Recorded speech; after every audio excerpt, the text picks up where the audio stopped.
सांख्य एवं योग दर्शन पुस्तक पंडित श्री राम शर्मा आचार्य एवं माता भगवती देवी शर्मा द्वारा लिखित ऑडियो 30 173 अतीतानागतम स्वरूप तो असत्य देवा भेदा धर्मान्यम। सूत्रार्थ धर्मान्यम धर्मों में अद्वैधात काल का भेद होने से अतीतानागतम जो धर्म अविद्या वासना चित्त और उसकी वृत्तियां विगत अतीत हो चुके हैं और अनागत है अर्थात अभी प्रकट नहीं हुए हैं, वे भी स्वरूप तो अस्ति स्वरूप से बने रहते हैं, विद्यमान रहते हैं। व्याख्या सत वस्तु कभी विनिष्ट नहीं होती, अतः वासनाएं और उनके हेतु कभी विनिष्ट नहीं होते, वरन उनका अभाव हो जाता है। तात्पर्य यह है कि ये अपनी वर्तमान अवस्था का परित्याग कर भूत अवस्था को प्राप्त हो जाते हैं। धर्मी में धर्म सदैव विद्यमान रहते हैं, जो अनागत स्थिति में अपना कार्य प्रकट नहीं करते वरन वर्तमान स्थिति में अपना कार्य प्रकट करते हैं। जब कार्य बंद हो जाता है तब ये अतीत अवस्था में पहुंच जाते हैं। अतीत अनागत अवस्था में अपने कारण में विलीन हो जाते हैं, व्यक्त नहीं करते हैं। अपने कारण में लीन हो जाना ही उनका अभाव है। अपने कारण में विलीन हो जाने के कारण उन वासनाओं से योगी का संबंध टूट जाता है, जिसके कारण उसका पूर्ण जन्म नहीं होता। किसी वस्तु का अभाव हो जाना वस्तुतः उसका नाश होना ही है, क्योंकि अभाव भी 5 प्रकार का है। एक प्रागभाव, उत्पत्ति के पूर्व अभाव, उसकी वस्तु के उत्पन्न होने से पूर्व उस वस्तु का ना होना प्राक अभाव है। 2 प्रंधासाभ भाव, विद्यमान वस्तु का ध्वंस हो जाने से जो अभाव होता है वह प्रंधासाभाव कहलाता है, जैसे गिरकर किसी वस्तु का टूट जाना आदि। अन्योन्याभाव, किसी वस्तु का किसी स्थान विशेष से दूर हो जाना अन्योन्याव भाव कहलाता है। जैसे घर में वस्त्र ना होना, इसमें वस्त्र का संपूर्ण अभाव नहीं है, वरन घर में वस्त्र नहीं है, यह अभाव अन्योन्याश्रित है। 4 अत्यंत ताना भाव, किसी वस्तु का पूरी तरह से अभाव होना अत्यंताभाव कहलाता है। जैसे वंध्या के पुत्र ना होना अर्थात उसके ना पुत्र हुआ है और ना ही हो सकता है। 5 सामयिक का भाव, कुछ अभाव सामयिक होता है, पूर्णतः नहीं होता, वह सामयिक अभाव है। जैसे घड़े का एक स्थान से दूसरे स्थान पर चले जाना, इसमें घट का विनाश नहीं होता, पर कुछ समय के लिए वह वहाँ पर नहीं होता। अस्तु इस सूत्र में वासनाओं के जिस अभाव का वर्णन है वह पूर्णतः अभाव नहीं है, वर्णन विगत अवस्था में उनके अव्यक्त हो जाने से उत्पन्न अभाव है, जिसमें वे अपने कार्य को समाप्त कर देती है। अब धर्मों में वास्तविक स्वरूप का वर्णन करते हैं। 174 ते व्यक्त सूक्ष्मा गुणात्मानः। सूत्रार्थ ते वे सभी धर्म व्यक्त सूक्ष्मा है, व्यक्त और सूक्ष्म स्थिति में सदा गुणात्मना गुणात्मक अर्थात गुण स्वरूप ही हैं। व्याख्या धर्मी में धर्म सदा विद्यमान रहते हैं। ये धर्म 3 पथ वाले होते हैं। 1 अतीत जो बीत चुके हैं, 2 वर्तमान जो अभी विद्यमान हैं, 3 अनागत जो अभी होने वाले हैं। तात्पर्य यह है कि वर्तमान मार्ग में धर्म प्रकट होने वाले होते हैं तथा अतीत और अनागत में अप्रकट रहने वाले होते हैं। ये समस्त धर्म महत्त्व से स्थूल भूतों तक तीनों गुणों के परिणाम स्वरूप होते हैं। वास्तव में स्थिति यह है कि सभी पदार्थ महत्व तत्व के पंचभूतों तक गुणों का सन्निवेश मार्ग होते हैं, अतः सभी गुण स्वरूप हैं। अभिप्राय यह है कि पृथ्वी जल अग्नि वायु आकाश ये स्थूल पंचभूत पंच तन्मात्र सूक्ष्म विषय गंध रस रूप शब्द और स्पर्श स्वरूप है। पंचतंत्र मात्राएं एवं 11 इंद्रियां अहंकार स्वरूप है। इसी प्रकार अहंकार महत्व स्वरूप का तथा महत्व मूल प्रकृति स्वरूप है। मूल प्रकृति तीनों गुणों के रूप में है। इस प्रकार यह सब कुछ गुणत्र स्वरूप है। गुणों का वास्तविक स्वरूप दिखाई नहीं पड़ता, जो दिखता है वह विनाशी है। अस्तु में सभी प्रकार गुणत्र स्वरूप अपने कारण मूल प्रकृति रूप ही हैं। गुणों के कार्य होने से संपूर्ण पदार्थ गुण स्वरूप ही हैं। तब अलग अलग स्वभाव वाले तीनों गुणों के समन्वय से पृथक पृथक वस्तु किस प्रकार उत्पन्न हो जाती है। प्रत्येक गुण से अलग अलग वस्तुएं होनी चाहिए थी। इसे ही अगले सूत्र में स्पष्ट करते हैं।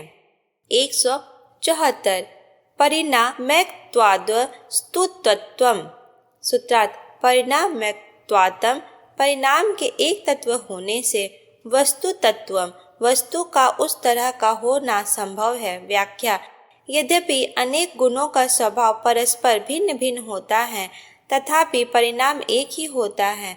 सभी तत्व मिलजुल कर किसी प्रकार एक वस्तु के स्वरूप में बदल जाते हैं तब उस प्रकार का होना कोई कठिन नहीं है। प्रत्यक्ष लोक व्यवहार में भी विभिन्न वस्तुओं के सम्मिलित से एक वस्तु का प्रकट होना भी देखा जाता है तथा बत्ती, तेल और अग्नि ये सभी अलग अलग वस्तुएं हैं, किंतु इन सभी का सम्मिलित परिणाम एक दीपक के रूप में सामने आता है। जिस भूमि पर नमक पड़ा है वहाँ प्रक्षिप्त हाथी हो या घोड़े कि दोनों की अस्थियों का परिणाम नमक ही होता है। इसी प्रकार पृथ्वी, जल तथा सूर्य, चंद्र की किरणें मिलकर वृक्ष के रूप में परिणत हो जाती हैं। तब इसमें भिन्न भिन्न जाति, भिन्न भिन्न आकार तथा भिन्न भिन्न व्यक्तित्व का भेद हो जाता है। फिर भी वास्तव में सभी अपने धर्मियों से अलग नहीं। इस प्रकार समस्त पदार्थ वस्तुएं गुण स्वरूप हैं, उनसे पृथक नहीं हैं। अब अगले सूत्र में बताते हैं कि जिस तरह स्वप्नावस्था में चित्त से ही सब कल्पित होते हैं, इसी तरह जागृत की स्थिति में भी चित्त से पृथक कोई अन्य वस्तु नहीं रहती। जो कुछ भी चित्त की रचना है और चित्त अनादि वासनाओं से संचालित है, यही कारण है कि उसे अपनी वासनाओं के अनुरूप भिन्न भिन्न वस्तुएं दृष्टिगोचर प्रतीत होती है। वस्तुतः चित्त से भिन्न बाह्य जगत में अन्य कोई वस्तु नहीं है। 176 वस्तु साम्य चित्त भेदा त्यो विभक्त पंथा। सूत्रार्थ वस्तु साम्य वस्तु के एक तत्व भेद में भी चित्त भेदात चित्त का भेद प्रत्यक्ष होने से तयो इन दोनों चित्त और उसके द्वारा दर्शित वस्तु का पंथा मार्ग विभक्त पृथक पृथक है। व्याख्या यदि वस्तु एक है तो भी मनुष्य की चित्त वृत्तियां विभिन्न प्रकार से बनती है, अर्थात एक ही विषय में मनुष्य की विभिन्न चित्त वृत्तियां बनती है। जैसे एक सुंदर युवती को विभिन्न व्यक्ति देखते हैं तो स्थिति भेद से उन्हें सुख दुख और मोह आदि की अनुभूति होती है। इसका उदाहरण में यदि कोई कामी पुरुष स्त्री को देखे और उसे वह मिल जाए तो उसे सुख की अनुभूति होती है। यदि उस स्त्री की मृत्यु हो जाए तो उस कामी व्यक्ति की मोहवश दुख होता है। यदि कोई सन्यासी उस स्त्री की मौत को देखे तो संसार के प्रति उदासीनता का भाव उत्पन्न होता है। तात्पर्य यह है कि एक ही विषय स्त्री के संदर्भ में विभिन्न व्यक्तियों की अलग अलग धारणाएं हैं। अतः स्पष्ट है कि स्त्री आदि विषय चित्त के कार्य नहीं है। यदि एक चित्त के कार्य होते तो उससे संबंधित ज्ञान भी एक प्रकार का ही होता। यदि वस्तु या विषय को चित्त का ही कार्य माने तो समस्या यह खड़ी होगी कि पुरुष के चित्त का कार्य वह वस्तु होगी। यदि उसका चित्त किसी अन्य वस्तु में लग गया तो पूर्व वस्तु का अस्तित्व ही ना रहेगा। परंतु ऐसा होता नहीं है, क्योंकि अन्य पुरुषों को तो वह वस्तु दिखाई देती रहती है। यदि यह माने कि बहुत से चित्तों से लेकर मिलकर एक वस्तु उत्पन्न होती है, तब प्रश्न यह खड़ा होगा कि बहुत चित्तों की बनाई हुई वस्तु व एक चित्त द्वारा बनाई गई वस्तु में विलक्षणता होगी। यदि विलक्षणता नहीं माने तो कारण पृथक होने पर कार्य कैसे माने जा सकते हैं। यदि कारण भिन्न होने पर भी कार्य समान माने तो पूर्ण संपूर्ण जगत में संसार में जो अनेक कारणों से उत्पन्न हुआ है उसे एकाकार मानना पड़ेगा। अथवा जब कारण और कार्य में कोई संबंध ना होगा, इस स्वतंत्र के कारण उसे शून्य मानना होगा, पर ऐसा है नहीं। अतः स्पष्ट है कि चित्तों के भेद में वस्तु में कोई अंतर नहीं पड़ेगा। पूर्व पक्ष का खंडन करने के लिए अब पुनः दूसरा सूत्र कहते हैं। 177। ना चैक चित्तंतन वस्तु तद प्रमाणकम तदा की सायतम। सूत्रार्थ च इसके अलावा वस्तु दृश्य वस्तु एक चित्त मंत्रम किसी भी एक चित्र के अधीन नहीं है। कारण यह है तद प्रमाणकम जब वह चित्त का विषय ना रह पाएगी तदा उस समय की संयात उस वस्तु का क्या होगा। व्याख्या दिखाई देने वाली वस्तु का अस्तित्व चित्त के कारण है या नहीं। सर्वप्रथम यह विषय विचारणीय है, चित्त वस्तु का ज्ञान कराने वाला है या उत्पन्न करने वाला। इस तथ्य पर विचार करने से यही निष्कर्ष निकलता है कि प्रत्येक वस्तु अपने कारण से उत्पन्न हुई है। उस कारण के भी अनेक घटक होते हैं और चित्त उनमें कोई घटक नहीं है।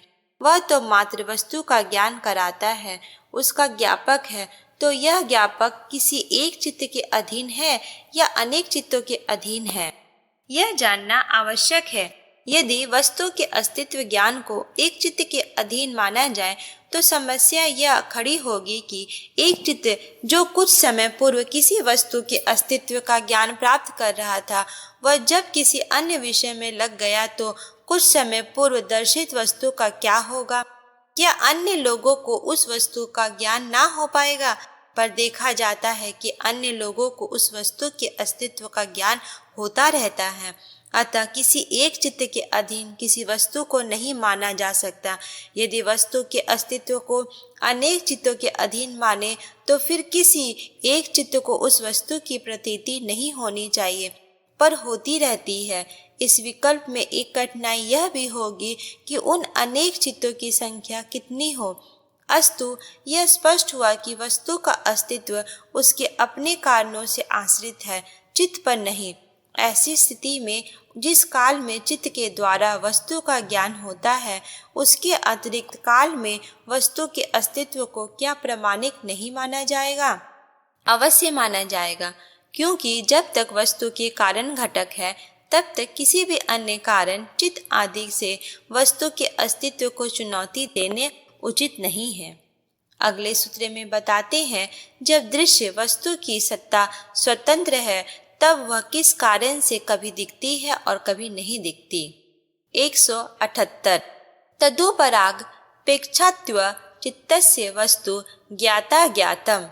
सूत्रार्थ चित्तस्य चित्त के वस्तु बाह्य पदार्थ ज्ञाता ज्ञातम इसलिए ज्ञात और अज्ञात रहते हैं क्योंकि दिखाई पड़ते हैं, कभी नहीं दिखाई पड़ते। क्योंकि तत् उपरागोपेक्षात्व चित्त उस बाह्य वस्तु के उपराग की अपने से उस वस्तु का प्रतिबिंब पड़ने की अपेक्षा वाला है। व्याख्या चित्त और इंद्रियों में परस्पर संबंध रहता है, अतः इंद्रियों के संबंध से चित्त पर जिस वस्तु विषय या पदार्थ की परछाई पड़ती है उसी वस्तु या ज्ञान चित्त को कहते हैं। इससे भिन्न वस्तुओं का ज्ञान चित्त को नहीं हो पाता। इंद्रियों के संबंध में चित्त पर वस्तु की परछाई पड़ने की जो प्रक्रिया है उसे ही वस्तु का चित्त के प्रति उपराग कहते हैं। वस्तु और विषय चुंबक के समान होते हैं। जिस प्रकार चुंबक अपने संपर्क क्षेत्र में लौह कणों की अपनी ओर खींच लेता है, उसी प्रकार वस्तु और विषय चित्त को अपनी ओर आकर्षित करते रहते हैं। जो वस्तु विषय जिस समय चित्त को अपनी ओर आकर्षित करके उसे अपने उपराग से युक्त करता है, अपने चुंबकत्व से जोड़ लेता है और वह ज्ञात हो जाता है कि जिस समय जो वस्तु विषय चित्त वृत्ति का विषय नहीं बनता, अर्थात चित्त उसे पर उपरिजत नहीं होता, उस समय वह वस्तु वह विषय अज्ञात रहता है। तथा इस तथ्य से स्पष्ट होता है कि ज्ञात और अज्ञात होने के कारण चित्त परिणामी परिवर्तनशील है।